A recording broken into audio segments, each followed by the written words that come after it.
So you're live right now, by the way. But no one's on there.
People are joining.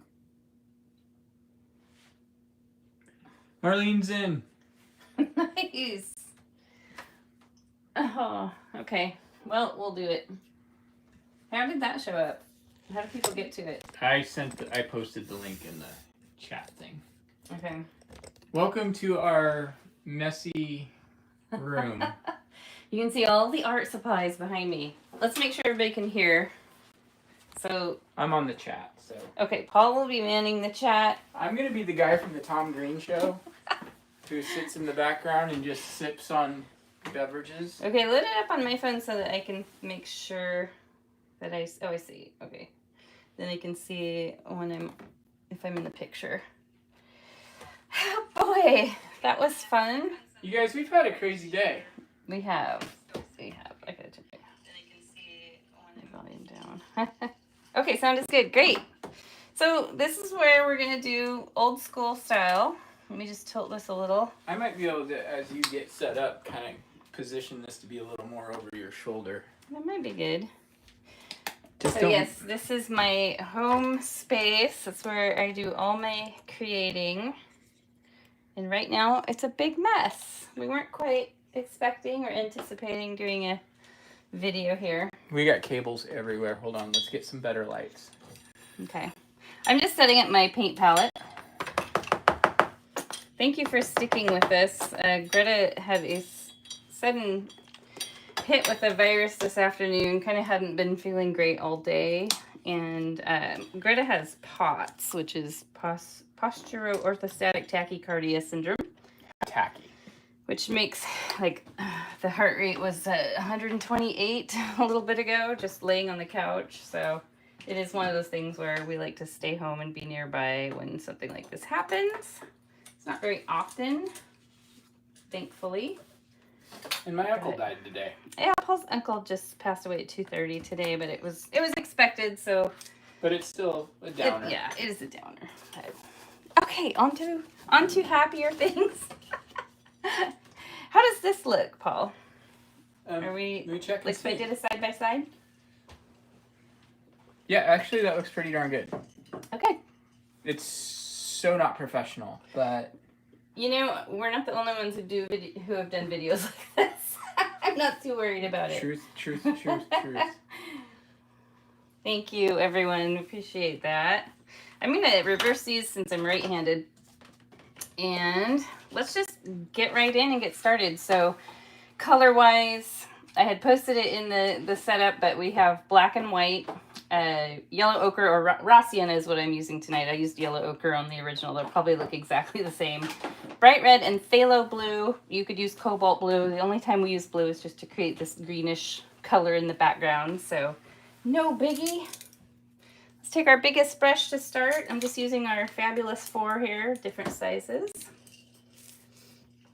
And I have my cup of water. Go ahead and dip your brush in the water, loosen those bristles up, and dry it off. We are just gonna hightail it right into this painting. And I'm going to hope that this doesn't fall off. These are great easels, by the way. They're made by Blick. Highly recommend. I don't think it's going to go down low enough, though. Okay. So to start off, we're going to mix this color, which is your raw sienna and white, or yellow ochre and white. And I just do a loose mix, so I'm just kind of dabbing my brush rather than doing a full-on one solid color mix, because I want the light and dark values in there. And I'm just going to start right up in here. Okay, yeah, those look identical just about. And my brush strokes are sort of all over the place. And we're going to sketch the bird out in this color too, so we'll get down in here a little bit. I'm just dabbing some white on here.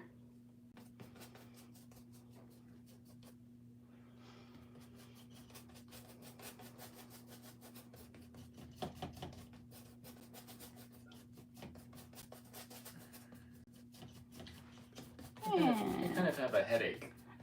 You stress out so much over technology. Well, They were all having a nice bird conversation, which I was enjoying watching. Birds and books. I'm going to wash the brush, and before I get too far with this, I'm going to sketch out the bird, and he is very easy. It's a male house finch, and very easy to sketch out. The biggest thing is make him kind of short and fat, because that's their body shape. And hey, kind of like me. And the last time I did this another time before this with different color. In fact, I'll have Paul grab it. It's actually under that Blick bag right there. And the bird ended up being too long, and I felt like the color values were too similar. It just didn't look very good, so I redid it. Felt much better about it. Careful there. This is kind of how it is in here. Okay, so here is what my first attempt looked like. And yeah, I think it's cute. He's just a little longer. They're short. They're finches. They're just short little bodies. This one, looking at it again, it is cute. I just happen to like the whole coloration. Cheers. The other one. Thanks. Cheers. Cheers. Okay. So let's pick out our light color again with your, I'm using my number 4 brush, whatever brush you feel the best sketching with. For you, it might be like this little round brush, or it might be the number 8. I'm going to go with the number 4. Somehow I dipped my brush in red. And we're going to place the bird somewhere in this vicinity. It doesn't have to be exact. It could be more towards the middle. It could be more towards here. But I've got this kind of side by side, so that's nice. I'm just going to make a round head. It's kind of oval. It's not quite like round like the moon. You can see it's kind of like a circle that's been squished a little bit. And I just go right into drawing the beak. And now their beaks they're kind of wide, but they're short. So I had to reduce the beak. There goes our dryer. I had to reduce the beak on this original one. If you were to look really close, you'd be able to see that I did that. That is the longest dryer buzz. Is. You might end up having to do that as well. Give him a little nose job. And then right under here, the neck's going to curve in and out really quick. And then he has a really big round chest. I'm probably overdoing that. And then this just slope with the back of the head down like that. You're going to kind of come close to connecting these two lines. And then this is just going to go back in a short little point for the tail. So yeah, I'm going to end up coloring over that because I felt like he got a little rotund. So there we go. Very simple drawing, which we will continue to, it'll evolve as we go along. Actually, I washed my brush, but I want to come in and I want to sketch in right here, right where this circle comes in, is where the wing is going to go. And it just connects down to the tail like that. Now I can wash my brush and get back to the background. First, I'm going to take a sip. Tonight, we got into the, we have a bottle of Dan Aykroyd's Crystal Skull Vodka. Oh, is that what we got into tonight? Yes. You know, we have some of the cheap stuff in the laundry. No way. No way. Not for tonight. We had too many connectivity issues. So what you're thinking is Lance is not going to come looking for his bottle of... No. He pretty much gave it to us. Okay, so I'm just continuing this. You might just kind of refresh the edges. Will you go check on Greta? I hear them talking. That's because Hayden just walked through. Okay. We're just not used to having noises of family stuff. We're used to having like big warehouse fan sounds. Okay, so now I'm going to take a little bit of this phthalo blue. I'm just going to grab just a bit with the corner of my brush and mix it in here. And you'll get kind of this bluish green. And you can change it. You can make it more green, less blue by adding some of the raw sienna or yellow ochre. And I'm just going to start kind of flipping that around. What I thought of this as being, I know Paul thought it was clouds, but it's actually supposed to be like a thicket. Like the bird is sort of tucked away in a little thicket. And this is just it's the tree, but it's kind of blurred out and out of focus because the focus is on the bird. And you can deepen that color if you want. You can add a little more blue. Just do a little at a time because it's pretty quick to overpower everything. Any of the dark colors going into the light. But here you can see I've got it a little darker. Now I can come in and sort of carve out the belly and chest. Apologize for all the scrambling to get everything ready, but I guess this is real life. This is how it goes sometimes. I am going to have us use a smaller brush to get some more refined little where it sort of looks like we've got maybe a fir tree or something there. But for now, just get the color on there. And you can switch to a smaller brush if needed to get around the face and beak of the bird. Don't worry too much if you accidentally overlap.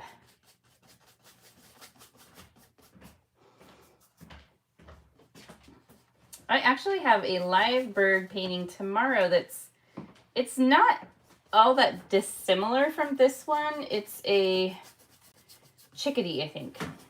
And it's because it's black and white. The chickadees are black and white, right? Or they're different varieties of chickadees.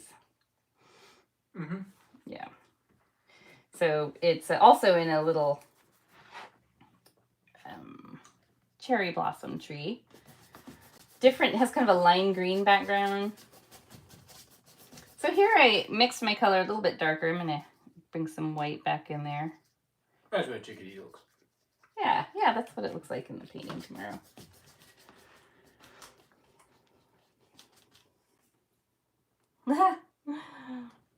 Is this Faith? Yes, Faith is Hamster Eats Cookies. Having Chenin Blanc. That sounds fancy. Fancy. We've kind of been on a little bit of a mead kick recently, just trying different ones out because we recently did our production of Hamlet. You know, we've talked about it before. And I was trying to get some mead for the bar to serve there because I love doing themed drinks. And it's really expensive. Like to buy wholesale is very expensive. So when you sell it retail, you have to sell it for so much that like not very many people are going to buy it. And then when you open the bottle, it doesn't last forever. So you might be stuck with a bottle you paid. Actually, mead does. Does it? Mm-hmm. Really? Mm-hmm. I didn't know that. Okay, that's good to know. That makes me feel better. Okay, I'm going to, without even washing my brush, I'll just kind of run my brush out of paint. I'm going to remix this color and bring a little bit more of that back in down in here just for some variation. Maybe add a little more white to that. And I just sort of flick it around. This background stuff is not, it's important, but it's not super important. So you don't have to like put a lot of pressure on yourself for any kind of perfection with this. I'm not painting tonight, by the way, everybody. Paul's too stressed. No, I don't have room. Paul's eating over there. I'm eating chicken jerky. You don't have room to paint? Not in the really. way? Yeah, you don't really have room. That's okay. I can, you could be the cheerleader. Yay! Let's talk about our color scheme.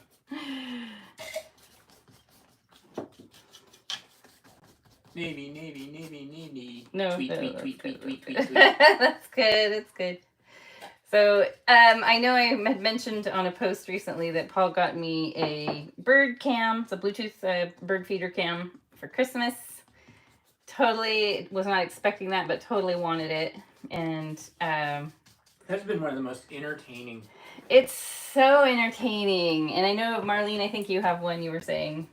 And the funniest thing is this company makes security alarm systems. And then I think they were probably like, hey, I have an idea. Let's make bird cams.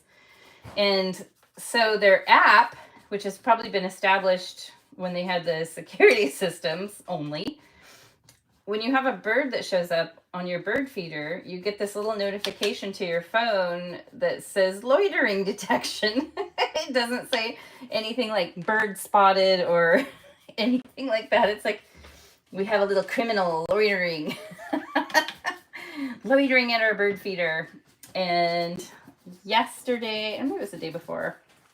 It was around 2 in the afternoon. It was kind of late. We don't usually get a lot of birds at that time. I'm just adding a little more of the beigey color in here, just for mainly to get some wet paint on here and some different color variation.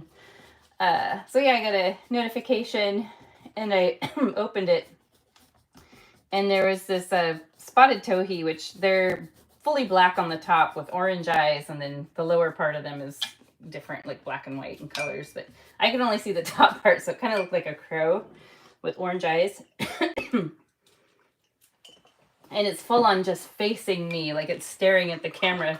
It's a little bit of a jump scare, but really funny. And filling most of the screen too. What's that? And he was filling most Yeah, of he the was. screen too. And his mouth was He had a seed full. in his mouth. A big seed right in the mouth. Okay. Now I'm going to do some of this fun stuff. So this is a lot more blue than what's going on in here. I'm going to start using this bigger brush, and then we'll switch to a smaller brush. And I want to do this while this is still wet if possible. So let's mix yellow ochre and phthalo blue, or whatever blue you've got. So this is a little too dark. If I painted this on, actually this is, because my paint's wet, it works really good. Take it easy over there. And I've got like this dry spot In your throat. from talking too much and too fast. So mine is mixing nicely with the white light paint I just put on. And see, I'm sort of flicking my brush outward, like thinking of this, like maybe there's a fir tree back here. If yours is too dark, mix a little white with it. I'm going to bring some down here too. We had a weird week last week. We didn't talk about that. So this is a little darker than that, and I actually really like that. So I'm going to say happy little accident. And then I can occasionally go back in with a lighter paint and sort of blend just a little bit. I like to keep the edges unblended because then it really does give the impression of maybe a fir tree. So we both had monumental birthdays last week. Yes, we both turned. Jenny turned 30. I turned 30. I couldn't believe it. I'm so old. For the 20th time. That's really sad. That's a sad thing to say. So let's just be honest. Jenny turned 40 last week. I turned 40 in 2015. Jenny turned 50 last week. And then 4 days later, I turned 50. And we decided, hey, let's go up to Mount Hood and kind of impromptu rented a VRBO cabin for Monday night through Thursday night. Knowing that the elevation of the cabin's kind of not that high, not too much to worry about weather-wise, until we got up there. And there was still snow left over, which usually there isn't this time of year. Yeah. Hold on one sec, Paul. I'm going to No. go. Yes. I'm switching down to my number 8 brush. How dare you interrupt my storytelling. And then I'll go in with some of that same color. Oops, I need some white mixed in it because my paint is dried enough. And you can, if needed, I don't really feel like I need this, but because I mentioned it and that's what I did in the original, I mixed a little water with my paint because it was feeling a little too dry. You can make some short little flicky things in here. And you can always come in with, like I could mix some white with this and make a sagey green and come in and kind of blend out anything that looks not so hot or something you want to, minimize a little.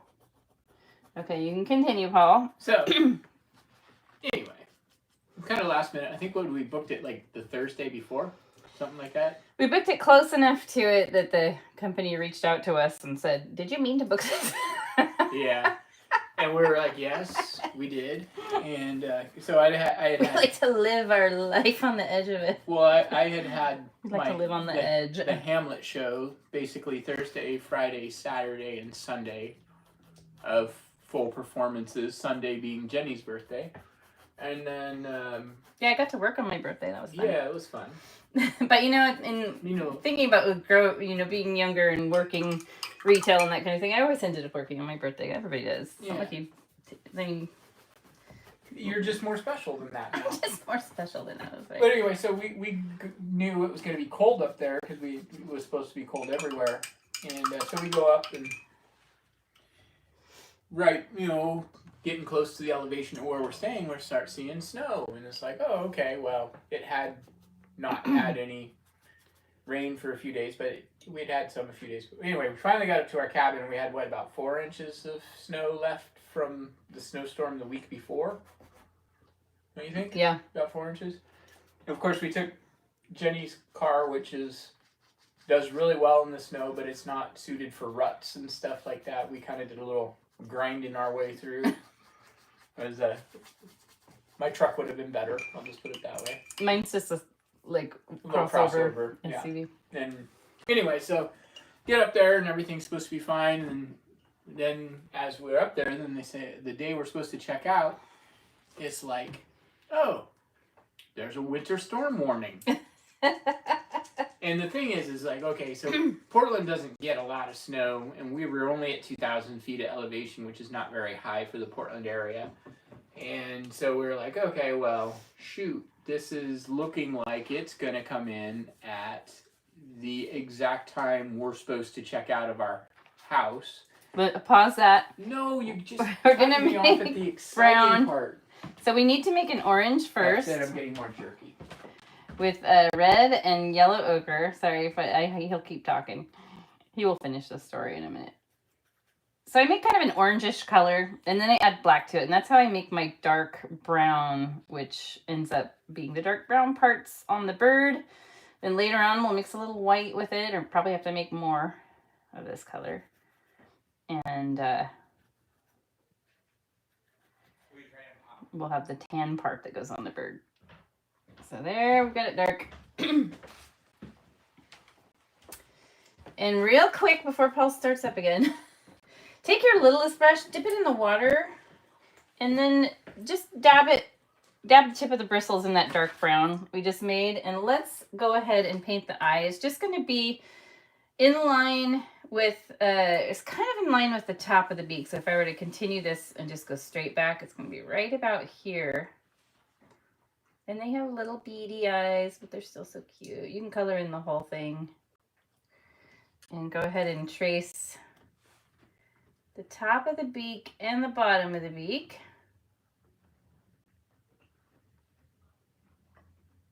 And we'll refresh this beak. It ends up being gray, but I like to start it off this way, and then I make the center part. So the upper beak's a little bit bigger than the lower. I guess it's pretty equal. So, okay, continue on, Paul. So, Portland doesn't get a lot of snow. When we do, it's usually really wet and icy snow. It's actually ice, usually. So, because we don't get a lot of snow, we don't have the road crews to deal with it. And we have lots of hills and stuff like that. So I was like, we talked about it and like, you guys can just follow along with what I'm doing. Portland's going to shut down as soon as this hits, but it's supposed to hit in the morning commute and be done by the end of the day, but we were like, we had to check out of the house by 10, and it's like, then what do you do? That we had our dogs with us, and it's not like we could just go hang out anywhere and wait it out. So we decided, okay, let's just go ahead and book the house again, and we'll leave in the morning on Friday morning. Well, something that happens in Portland sometimes is they don't know what's going to happen. So what happened, what went from being a couple hours of snow on Thursday went to ice in Portland on Thursday. Ended up being ice all day on Thursday. We got 6 inches of fresh snow on Thursday night. Got up in the morning, read the road reports. Everything was completely screwed up in Portland for a second straight day. And this would have been on Valentine's Day morning. Hold that thought. Okay, let's take this. I'm using the thin edge of my brush. Your instruction is getting in the way of my storytelling. And I'm going down at an angle because their wings are layered. And I'm doing 2 layers here. So just little short, hashy brush strokes. And then this bottom part, I'm going to use the thin edge of the brush. You can use your littlest brush or your number 4 or your number 8 like I'm using. And we're going to do these stripes. I might refresh my paint with a little water. I do that pretty often. And then these actually have little stripes too. Put them really close together, and this is going to be filled in. We're going to fill color in between, which actually narrows them down more. And then this one will also have some stripes, kind of like that. Okay. All right, you can continue. So Thursday was my birthday. And our Thursday night we were there. And ended up eating really bad pizza.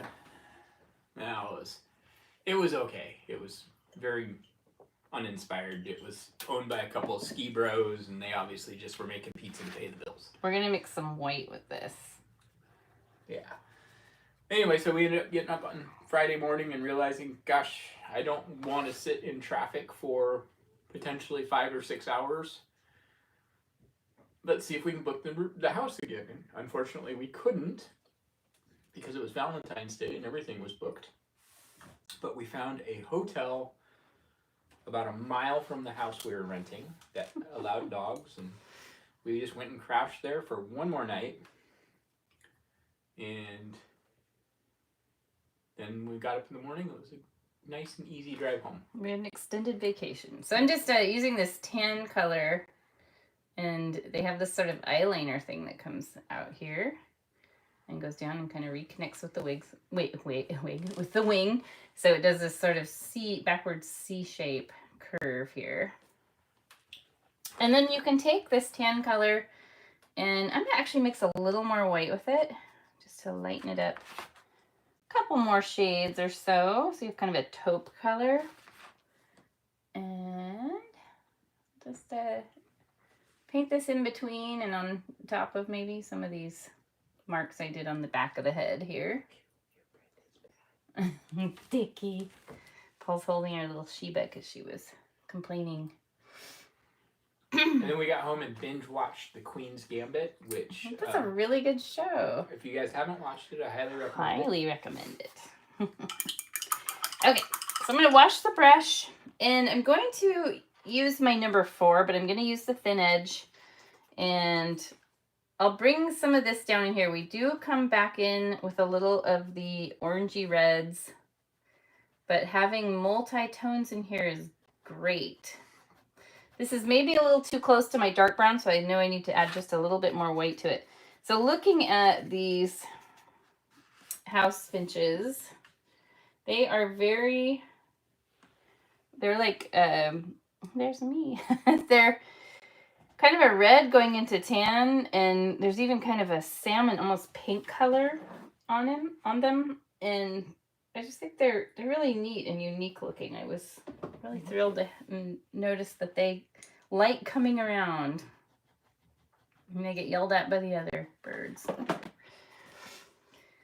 So yeah, what I did on the original is I just came in and I used this light tan color and just sort of filled in between these lines. Sometimes you might overlap a line. That's okay. We just keep coming back. It's a lot of layering.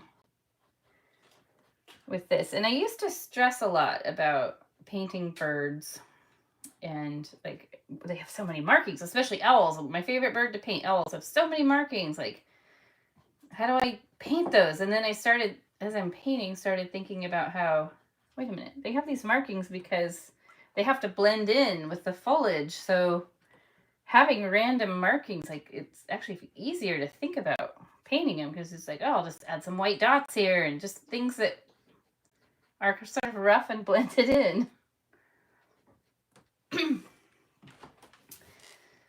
So that helped. I can't believe I've got a Shiba that's being so patient and sitting. Oh, you're being a good girl. You're being a good girl. And now the tan, there's a lot of tan on the belly. I'm actually just going to fill in the whole belly with this color, and we add some other colors on top of it. So this is where the two tones of color, like the values are very similar between this. If you squint your eye at it, you almost lose where the edge of the bird is, which is why I had done some dark brown in here afterwards and then some white, because I felt like the two tones were a bit too close.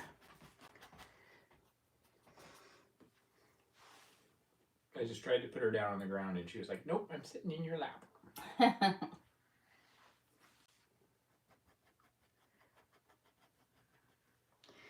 So this is just the chest and belly. My rotund little bird. And we're just getting the base colors in here. I'm running out of paint. I'm going to stretch it out as far as I can. If you run out of paint, you don't have to have every last little crevice of canvas filled in, because, like I said, we're going to layer a lot more colors in there. And even like back here, I've got a lot of white canvas still, speckling going on. So now that the beak is dry, the outlines, I'm going to go ahead and make a gray and get that filled in with its first coat. So just sort of a light gray, light to medium gray. And you can fill in the top beak, and I'm going to try to overlap my outlines a little. And I realized later on we put a highlight on there, so at first it's going to just look like a pretty dark gray beak. It looks so huge. Their beaks really are shaped like that though, so just must be like designed for whatever food they eat.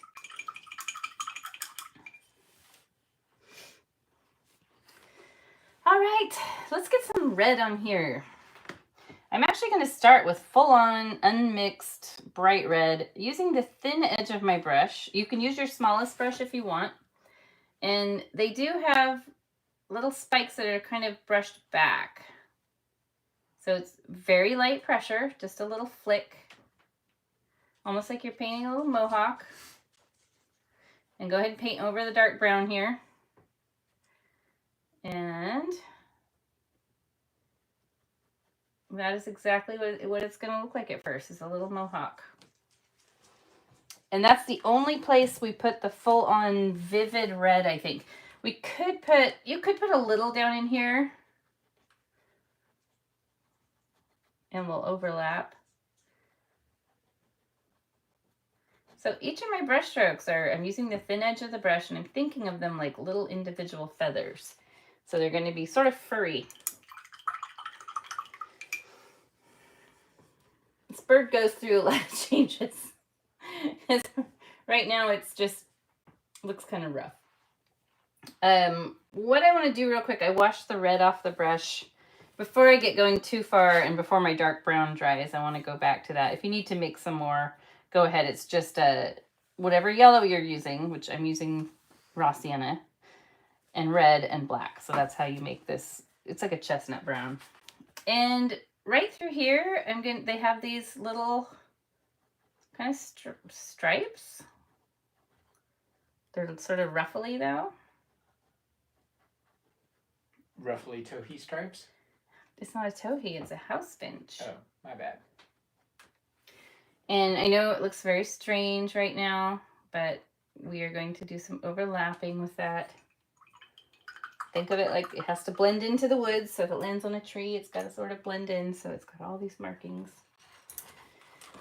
And let's go ahead and now and make kind of an orange, I don't know what I would call that color. Almost terracotta, peach. So we're going to use the yellow ochre or raw sienna and red. And I start off with a little bit darker. We'll add some white to this too. But for this darker color, this is where I want to use on the back, just using the thin edge of the brush. And right along this edge of the tail here. And then you can flick some in.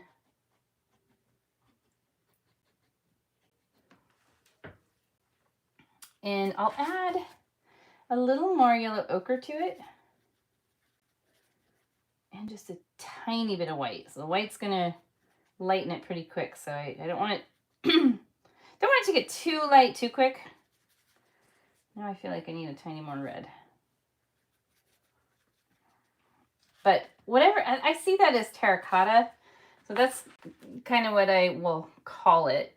And on the chest, they have these sort of little zigzaggy. In fact, I'll show you. I've got my picture. So these, and you can pull up a picture of a house finch, and there's tons and tons of pictures online. This is the one I use to sort of model the colorization of the bird. So yeah, you've got these. Go ahead and paint it down in here too. Looks like he's wearing a funny little knit sweater. And then this color I'm going to put up in here.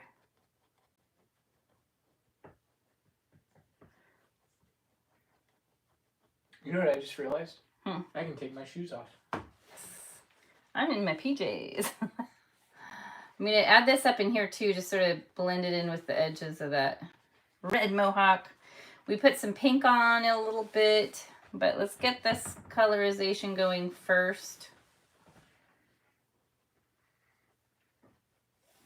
Layer, layer, layer.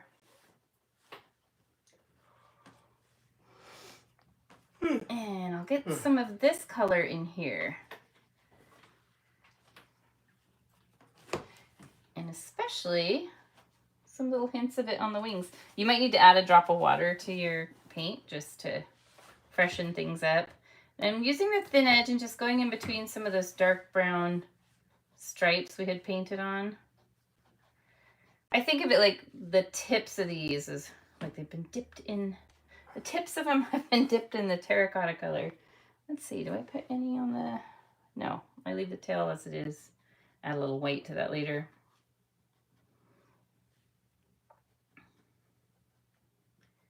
And yeah, you can add little nicks of this color here and there. I hear bang clash going on. And I'm going to leave the bird alone for right now. While he looks a little crazy. This is a phase that I don't love because it's mostly color blocked and there's no detail. And you have to be forced to sort of leave it alone, which is hard to do. At least for me. I'm going to make a little bit of this background color. And you might need to do this too. I feel like some of my bird could be shaved down a little. Let's see how close that is. It needs a little more white.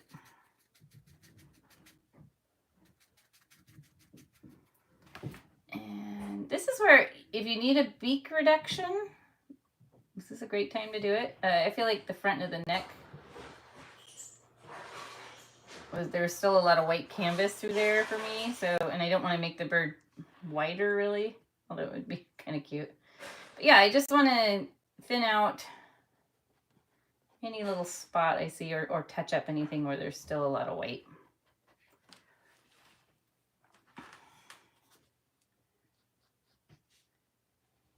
I love that you can do this with acrylic paint. I kind of wish I could do this in real life with my own figure. Just be like, I'm just going to paint some of this away.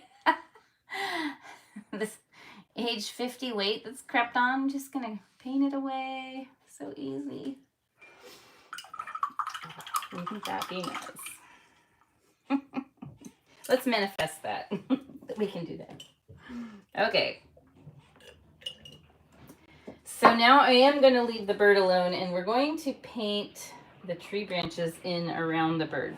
So this is where we're going to end up. I put a lot more red on the bird this time. Like you can see this picture, there was mostly tan and beige. But these are cherry branches. So we have no leaves. We just have the branch and little flowers.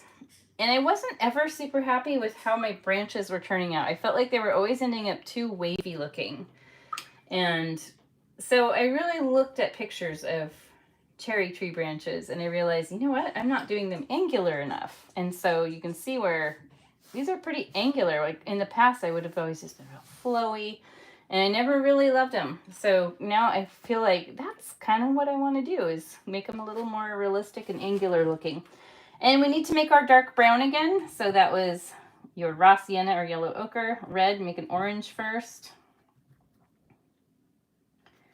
And then you will swipe in some black.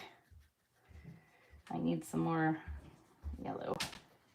And you can make the branches dark as you want. I made mine pretty dark, about as dark as that original dark brown was. And it doesn't have to be the exact same tone because it's a branch. It's not part of the bird. Although you can use it on the bird. Now, sketching out the branch. We've got it going right through the bird. So we don't have to draw feet. I did that on my original one. Let me lean across here for a second. I did feet on this one. And look, it's funny. It's one of those things where I look at it now. I hated it when I finished it. And I look at it now and I'm like, why? It's not so bad. I just needed to let it sit, I guess.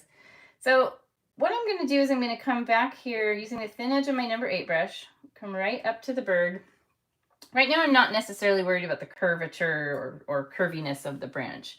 I just want to have it come out and I float my brush across so it comes out about right where it should. So they're somewhat lined up.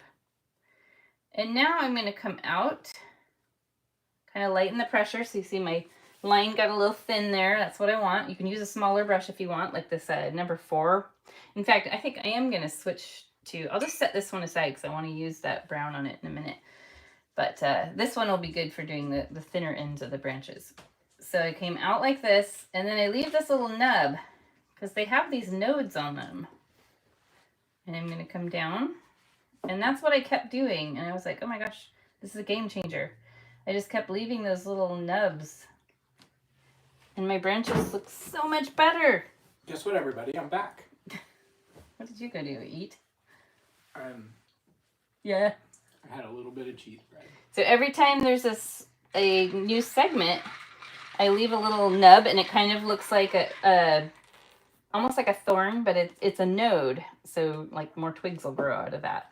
Every rose has its thorn. And okay, some of them you can, like this one, I naturally want to carry on to make another branch. And I'm going to mix a little water with my paint.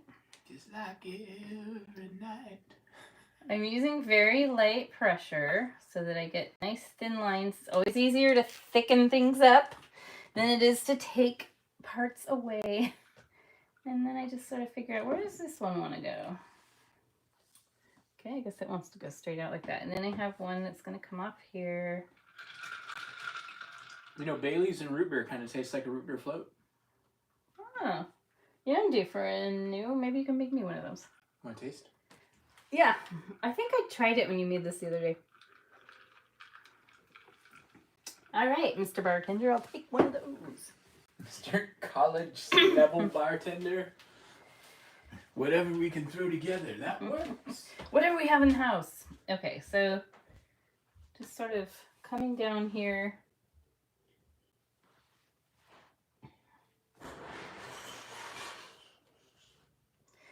And now what I want to do is make this branch quite a bit thicker behind the bird. But I still have to remember that these need to line up. So I'm just going to do another brush stroke here. I will tell you a little secret about this one. I got it done and it didn't line up, and I had to make this really thick in order to smooth it out and have it line up. So this one, I didn't intend for it to be that thick. So I'm going to try this one. Try and keep this one less thick. About like that. And maybe I'll paint a little what looks like a thorn, but it's a little node. I feel like I need one right here too. And then we get to do this one coming in on the top. It's pretty easy. It just kind of frames the bird in nice. Just come down using the thin edge of the brush. There you go, my love. Thank you. And just sort of figure out where does it want to go. And yeah, I'm keeping my brush strokes really angular, so it almost looks like I'm painting a Halloween tree, but in the end when we add the flowers, it really does look way better than the wavy, curvy, whimsical stuff I've been doing for years. At least in my opinion. Maybe you guys like a certain style better. Shouldn't ask. Sometimes I just get sick of doing things the same way for so long that I'm like, I gotta change it up. I gotta figure out something. My phone's about to die, so you're going to have to monitor comments. But people are being quiet, so. You guys are either asleep or painting along or just whatever.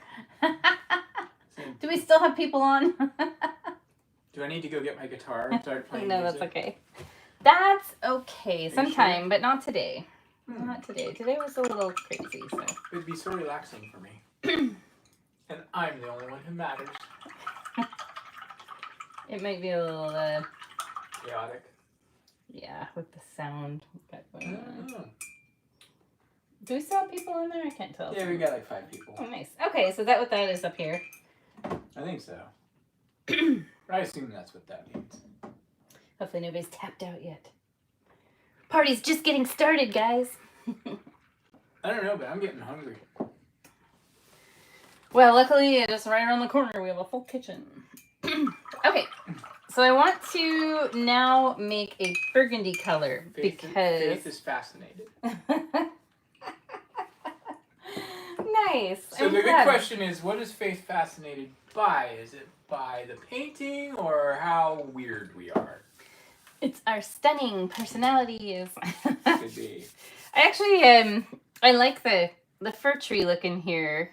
And I like this one too, but it's kind of nice to see. This one's a little more muted green, like foresty green, I guess. This one's a little more minty blue. And this one I look at and I'm like, oh, definitely it's a shrub or it's a, you know, some kind of fir tree or something. This one Paul thought was clouds, so we know it wasn't. Well, I mean, when I saw it, all I was seeing was A photo. A photo, yeah. Okay, so what I want to do now is make a burgundy color by mixing just red and black.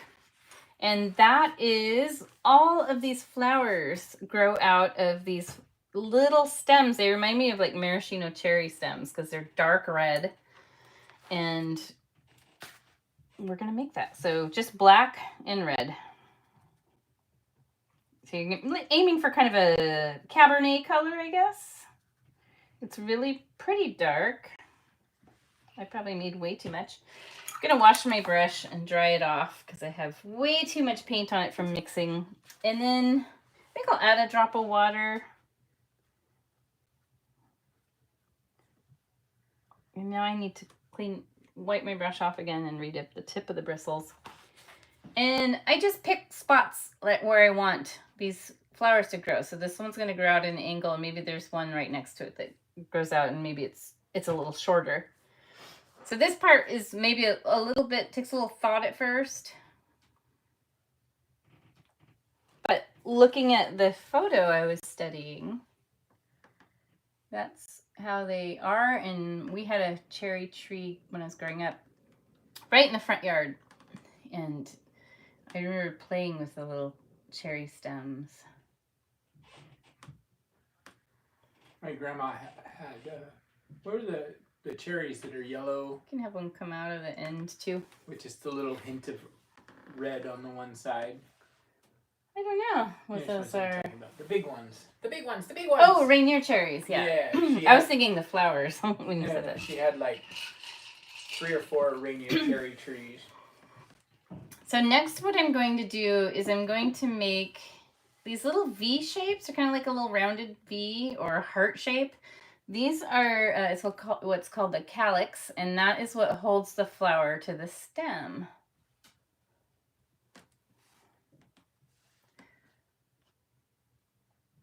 It was kind of fun because Granny's house that she had out in Jervis, it had one point in time, obviously been kind of almost like a homestead for somebody where they didn't have like a farm per se for like production, but they had a few cherry trees, a few apple trees, a few pear trees. Oh, that's the dream. A few walnut trees, and it just that's what I always wanted. And it was just like it was more than she ever needed, but it was just that's the way it was. It was just for whoever lived there. It wasn't like they were producing. It was just for whoever lived there, and it was perfect.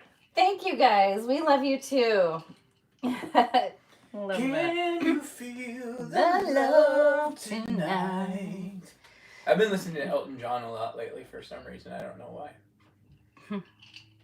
I like Elton John. I love Elton John.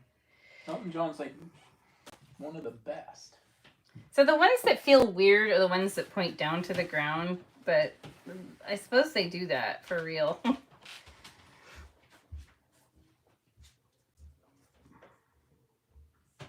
I'm just keeping my brush strokes very light pressure. It was kind of interesting. I was really listening to the original lyrics from Candle in the Wind. Mm-hmm. And, you hear them, but then when you actually listen to them like on a deep study level, you go, wow, this is such a sad song. It is this very sad song about Marilyn Monroe. Mm-hmm. And it's so true. Yeah, actually, I hadn't ever really paid super close attention to the lyrics until I decided I wanted to learn to play it on the piano. Yeah. Which I only learned like the very basic version of it on the piano.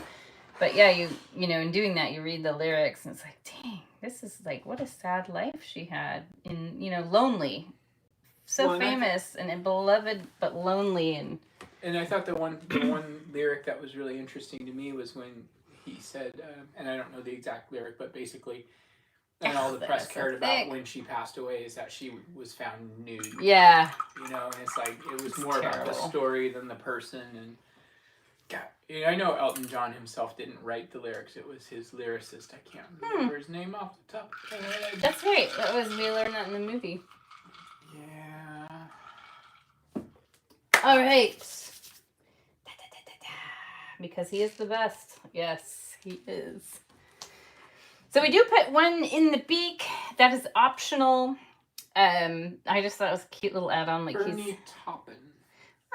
He's waiting for his little love of his life to come by so he can give him the flower, or give her the, I guess it could be him, give her, because this is a male bird, so he's waiting for the love of his life, whether it's him or her, to come by and he can give the flower. But we need to dress him up more because he is not quite ready to see his mate yet. So let's start working on that.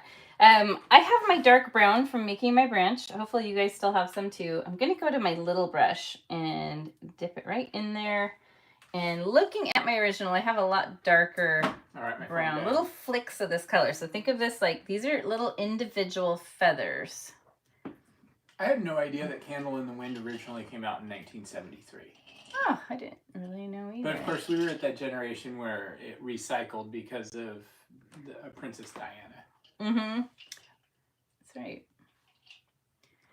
So I also have a lot more dark brown in here, so I know I came back in and added some more. But I think I'm going to do that with a little bit bigger brush. So for now, we're going to get around the eye, like top eyeliner and lower eyeliner. The eye gets painted black later. How about we get a little more dark brown marks on the back here? Just think of it like texture, feathers, patterns. It's got to blend in with the environment. And then right at the beak, I had to zoom in on some pictures. And in fact, I did it on the original. It's a weird little feathery section. And it's not super pretty. So I made it a little bit darker brown because I felt like the way it looked in the painting just wasn't quite right. It looked good in photos, but I just couldn't replicate that very well. So for now, I'm just going to paint dark brown right at the edge of the beak. It's going to come down here. It's going to go right to the eye. It's like this little patch.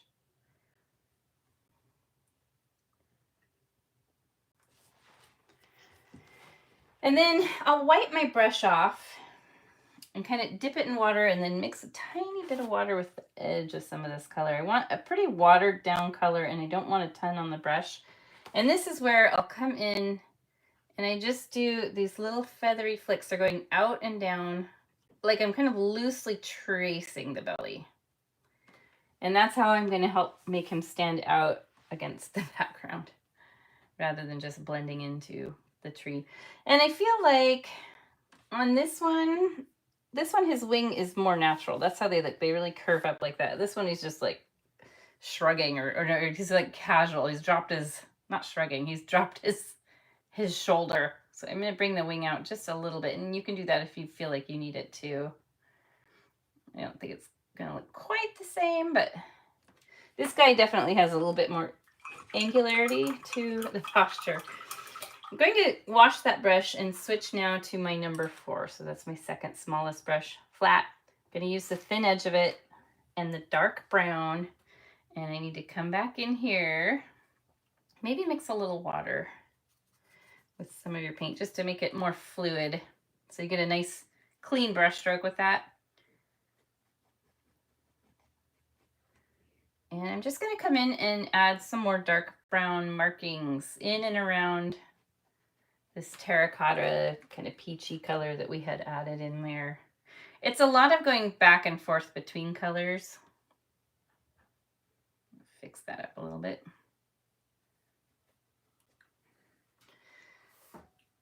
And refresh any of these stripes that you feel like you need to.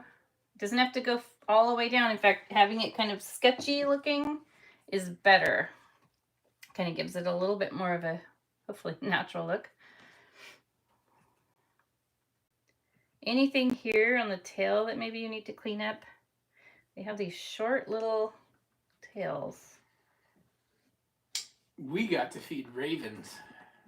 I didn't. Yeah, up at Mount Hood. But Greta and Jenny did. I had never seen a live raven, at least not that I know of. I maybe have seen them growing up, but thought they were crows. If you saw them up in the mountains, they were ravens. Yeah, so it was really cool because they are so much bigger, and they make a sound that instead of caw caw, they're kind of like gronk gronk, yeah. And they have these deep voices. So I was telling my dad about that. Oh, yeah? When he was in on Wednesday. Oh. And he said, yeah, if you've seen a raven up on the mountain, if you've seen a crow up on the mountain, it's a raven. Huh, that's cool. But, that's that noise, the sound that reminds me of the mountains. Yeah. Growing up. We spent a lot of time up there when I was a kid. Yeah, definitely. Okay, I'm looking at mine and seeing that I feel like I want to add a little more red on the top of the head. Maybe have it stand up just a little tiny bit more. So littlest brush, bright red. If you need to, add a drop of water to it to get that nice fluid, thin brush stroke. You can do that. And I'm holding the brush right about here. And then I'm just going to balance my pinky. And I want to keep these flicks as light as possible on the pressure, and they're sort of going back at an angle, so they're not going to be sticking straight up. And the key to make it look like someone didn't just come through with a clipper and make everything the same height is to occasionally make some of these a little longer.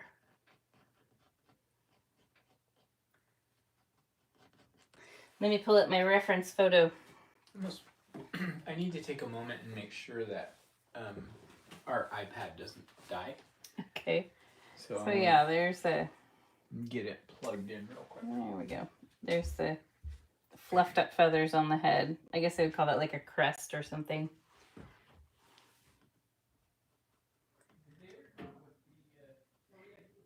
And you can add any more red, like maybe some red along here. Maybe some along here if it's disappeared. Like mine's kind of disappeared a little bit. And any other spot that you feel like you would like a little extra red, because this is your bird, it doesn't have to be like exactly perfected to what you might see in nature. You can change it up a bit here and there. That wiggling was me. Okay. Oh my. Mess of cords. I think that white extension cord is plugged into the wall, so you can use that. Ugh. So now I'm going to make a kind of cotton candy pink. So it's just red and white. I've got a little red down here, so I'll just use this spot. And what's that white. for? That goes... That looks like it goes with my laptop charger, but I haven't had my laptop plugged in here. Interesting. Okay, so yeah, cotton candy pink, bubblegum pink. Maybe wipe your brush off and re-dip the tip of the bristles. And we're going to get some pink on the cheek area. Not a lot. Maybe a few little feathers in here. Very light touch here. Anywhere you feel like you think a little pink would be fun. But I'm going to try to keep myself from doing too much. It's mainly just thinking of it like some expressionist color. It's kind of like when you paint a dog and you add some blue hints to the fur just for fun. I've got some spots I want to clean up with the dark brown while I've got the dark brown on my palette. So I'll do that real quick.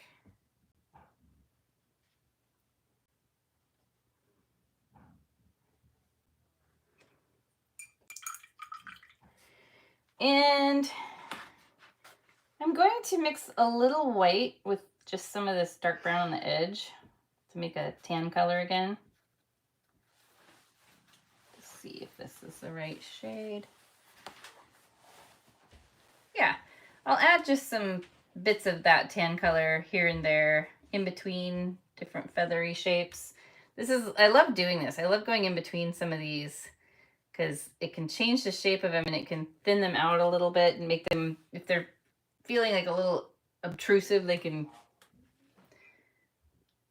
subdue them a little bit.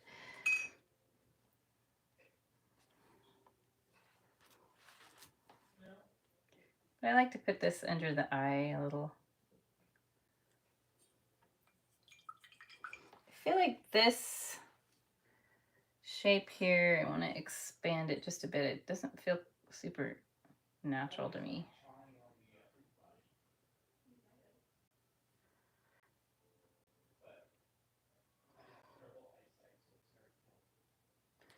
Well, I think it is what it is.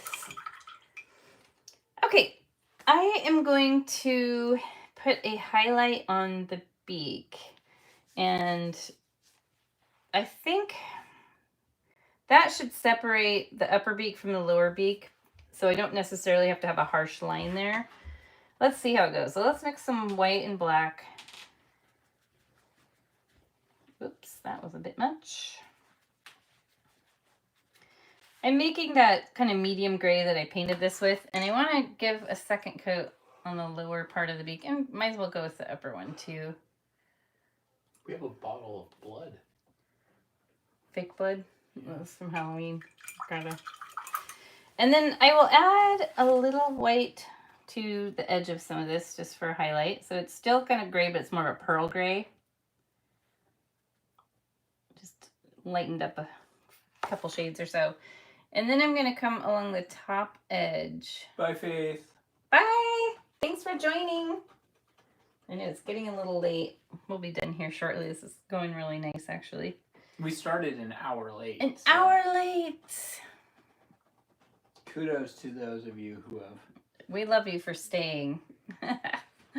All three of you. So I just dipped my brush right in white because I know the gray and white are just going to kind of blend together.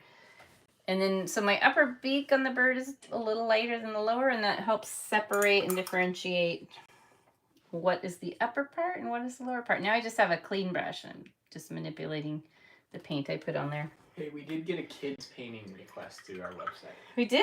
A colorful frog painting. Oh, that's a cute idea. Yeah. So now I'm going to, I cleaned my brush. I'm going to dip it right in black. Just the very tip of the bristles. And paint the eye black. You can leave some of the brown eyeliner around it for eyelids if you want, but you don't have to. Everything's so dark that it just all kind of blends in together. And now I have an idea. I am just seeing a couple spots I need to fill in. What's your idea? I think if we get up to 100,000 followers, we should have a meet and greet in like Denver. So I think we got a ways to go. A big painting event. Yeah, we'll do like a painting event at like the Holiday Inn or something like that. We've done that before. we'll set that as a goal. A goal, 100,000 followers. We only have 94,000 followers to go. Woohoo! Let's do it. No, I think we have more than 6,000, but not many more. I think we should let's set some goals. We'll do it. Okay. If we get up to 500,000 followers, we'll do a road trip. Very good. All right. Let's leave our bird alone again for just a bit. He can chill out on the branch. Excuse me, when we get to 500,000 followers, not if. He's looking really good. And now I want to paint flowers. They're really fun and they're super easy. I don't try to conform to perfect flower shapes. It's just you're wanting basically you look at these, you know they're flowers. But if you were to look at it alone, cut off by itself, you might not know. They're shaped really loose. So I'm going to make kind of a raspberry pink with white and red. Very similar to what I made down here, maybe a little more red to it. I made them really light pink at first, and they didn't quite show up enough for me. I wanted them to be a little more vivid. So I am using my number 8 brush, but you can use any brush. If you have a round brush, that would be great. Let me show you what it would look like with a round brush. Is this one? That's an oil brush. I don't know where I'm looking for a round brush. There. It's new. No, I want a bigger one. I want one this size, but it's okay. Those are my oil paint brushes. Is that one here? Yeah. This one. So Paul and I have a ton of brushes because we would get samples sent in from manufacturers and then we'd order a bunch of them and be like, we don't really like these, but we'll clarify this real quick though. We're not a big enough presence on YouTube to have paintbrush manufacturers just say, hey, will you represent us with your brushes? No. This was like when we had the studio and we would contact. But if you guys are a brush manufacturer and you're seeing us and you want us to display your brushes, by all means. So I'm just going to show you how a flower would look with a rounded brush that's pointed at the end. They do make nice flower petals. They're a little more detailed than what I have here. So these are like flowers from the side. And here's what it will look like using this one, my flat brush. So I usually will just use the thin edge of it. And if you are a brush manufacturer, I personally prefer a natural bristle brush. So I'm doing 3 petals for these ones that we're just seeing from the side, but you're not always going to see every single flower from the side. So let's pick this one. We'll do the 3 petals. And let's say this one we're not seeing from the side. We're seeing all the petals. And so I did 5 petals. Maybe one is just a bud or it's lost some petals. Because we do know that they blow around like pink snow. That's always really fun. What do you prefer? Do you prefer a flat or a round? I actually don't have a preference. For the longest time, I was strictly flat brush. Yeah. And then when I started working with oils again, I was like, oh my gosh, I love this brush for it. The round brush. Yeah, this big, what is it, number 4? It's so funny, it's number 4, but it's really big. Yeah. Oh, you totally missed everything. That's interesting. That's the number 4. You know, you guys, this is kind of a little bit of like useless information, but it is kind of useful. Well, no, it's totally useless information.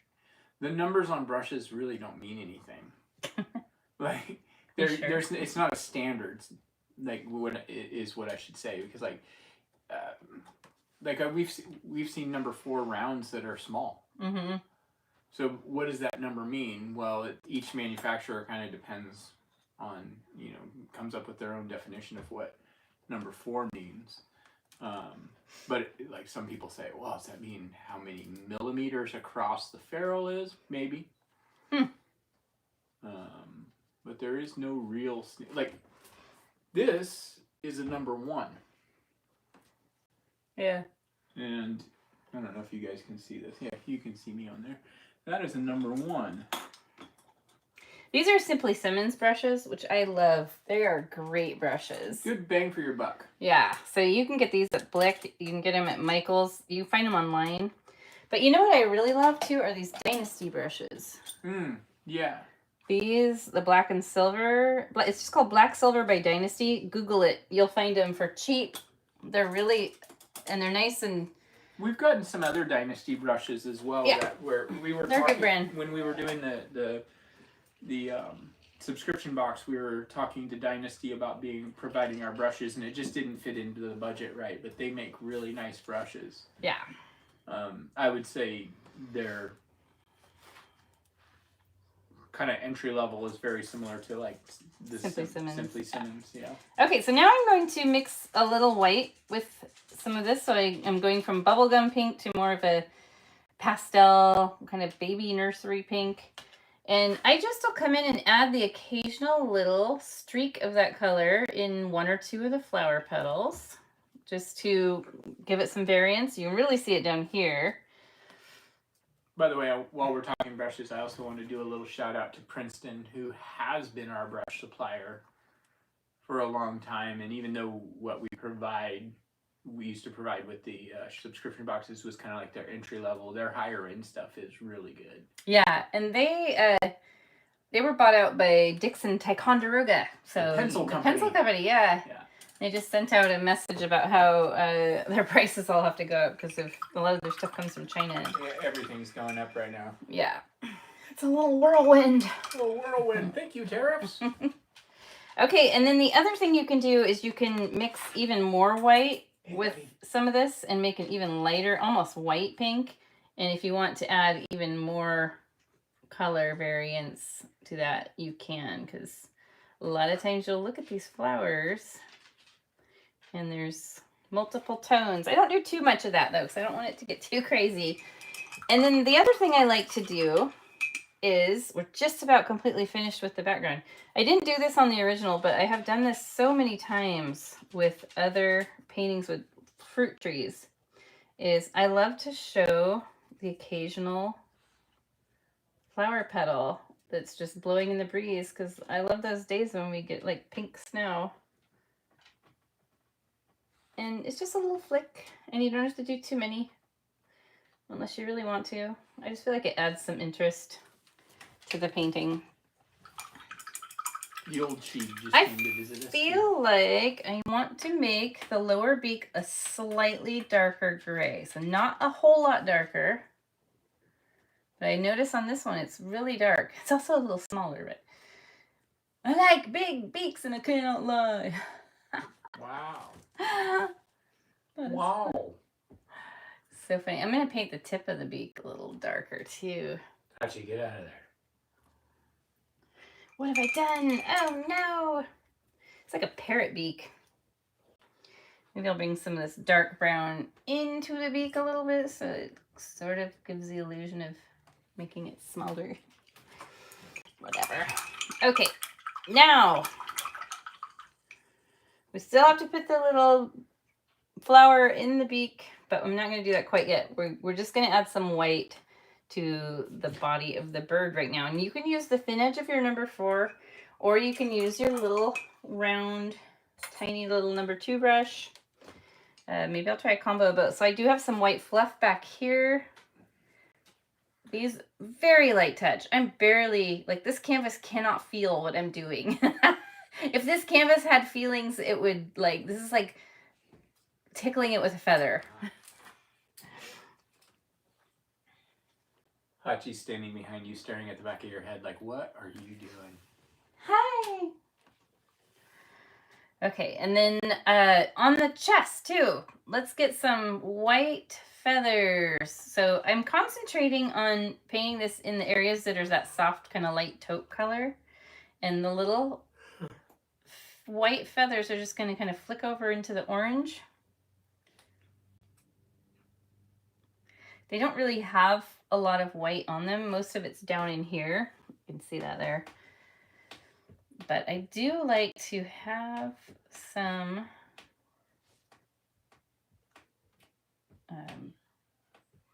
loose feathers here. And a lot of it is, again, just kind of breaking up the pattern a bit.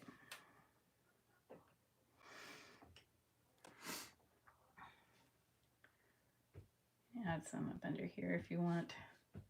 But down in here, that is where, looking at pictures, they do have quite a lot of feathers that can fluff over this branch really nicely. Let me pull up my pick. I can show you. You can see down under there. That's where a lot of the white is. And you can use your thin edge of your number 4. I'm actually feeling good with this little brush, so I'm going to keep doing that. Kind of painting in between those dark brown stripes right here that I had put in earlier. And now we're going to get some white stripes down the tail. These don't have to be full length. They can be like, you could just paint a little white down here.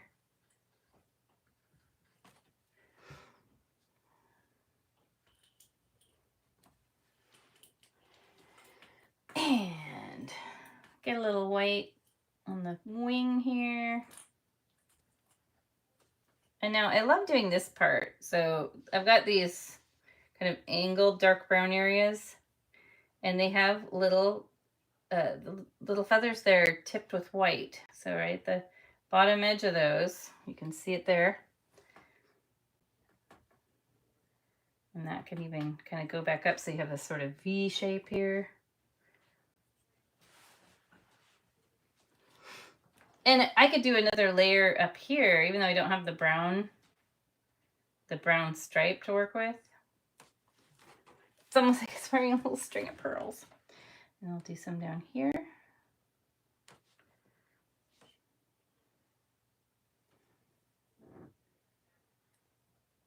Is that like the Prince song, Diamonds and Pearls?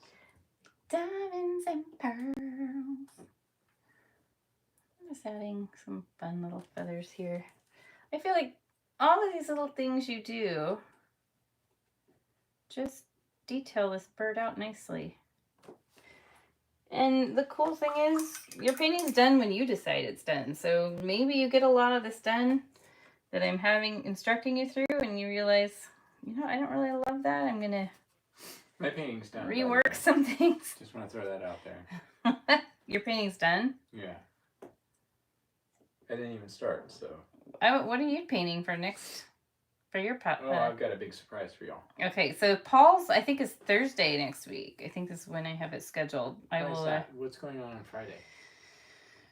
I would have to look at my calendar to be sure, but it might be a live class. What's the date next Friday? What's the date today? Today's the 21st. Next week, it's the 28th. 28th.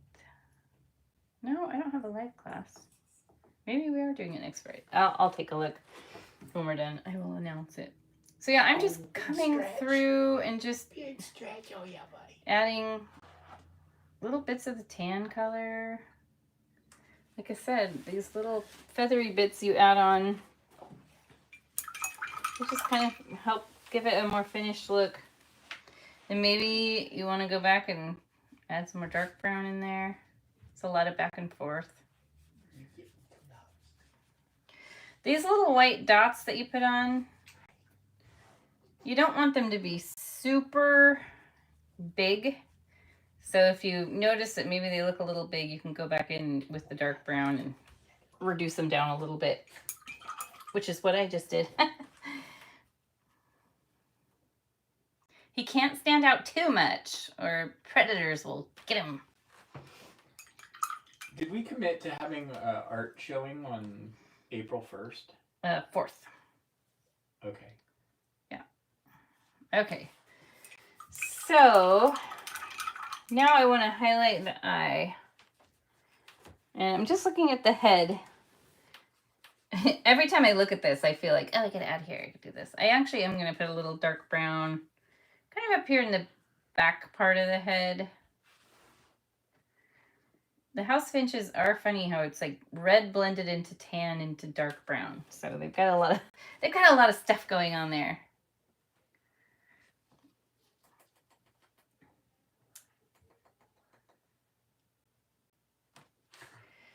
Okay, let's highlight the beak. I mean, not the beak, the eye. Just the tiniest little highlight. So I just have the tiniest dot of white on the end of my brush. And I just inside the black eye, I do a kind of a slight curve, like a comma shape. A backwards comma. And then back here, I do just a little dot. So I will give you this fancy zoom in. And then all we have left to do is put the flower in the mouth. So I've still got my burgundy left, thankfully. I don't have to remix that, although it was easy. It's just black and red. I think it's dried up enough. I need to put a little water with that.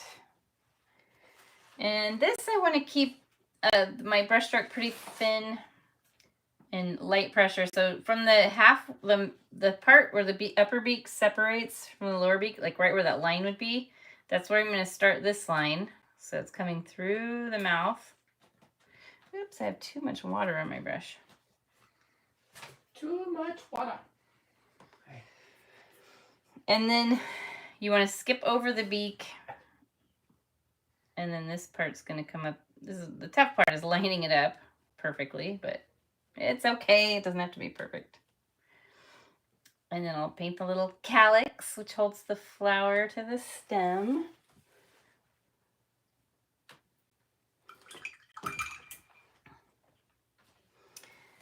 And I did have way too much water in my paint right here, so I'll probably have to go over that once it dries. Mine ended up being kind of thicker than I want it to be, but it is what it is.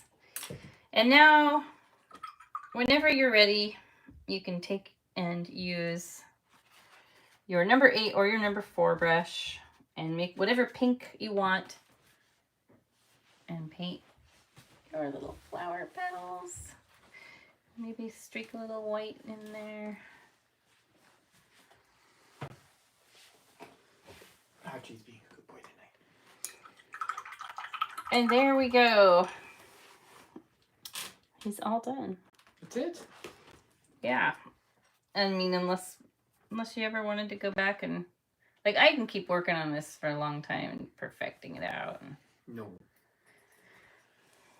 I could add some little tan dots in here. Because if you look at the pictures of them, that's what they have. It's like they have these little feathers there that are dark brown at the base. And they're like tipped with either light beige or white. And you can always go back and add more of the terracotta orange anywhere. Like, I feel like this one has a little bit more. I think it just maybe got overrode with the new painting. There. He's cute. Let me sign it. You can pick whatever color you want to sign.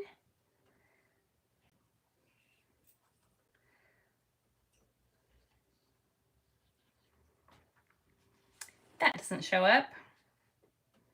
Use the contrasting color unless you really want to hide your signature. Oh, I don't want it to be like super intrusive. No, I always try to kind of sneak it in there. Okay. Yeah, so looking at them, New bird's a little bigger, mostly the beak. His belly's a little droopier. Like this one is really the chest, and this one he kind of went, oh. He's got a beer belly. Nothing wrong with that. But it still looks cute, and I like them both.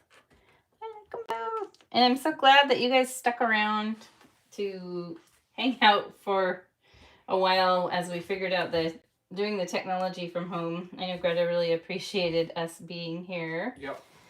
I you know what's kind of funny is this, like, we basically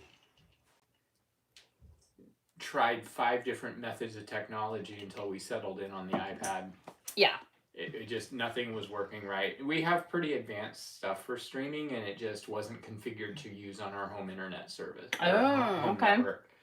And then I didn't have time to reconfigure it. Kind of. So we can all blame Paul. Well, kind of. To some extent. All right. So I don't know how to sign off on that one. You're going to have to do it. Well, I have to do it on the iPad, so. I will get you guys an announcement and email out and put it on our Facebook page about what the next painting is and when. You are bumping the tripod. Sorry. We will go from there. Thank you so much for your patience tonight. And moving the tripod was so much better. All right, bye everybody. Bye. Thank you. Bye.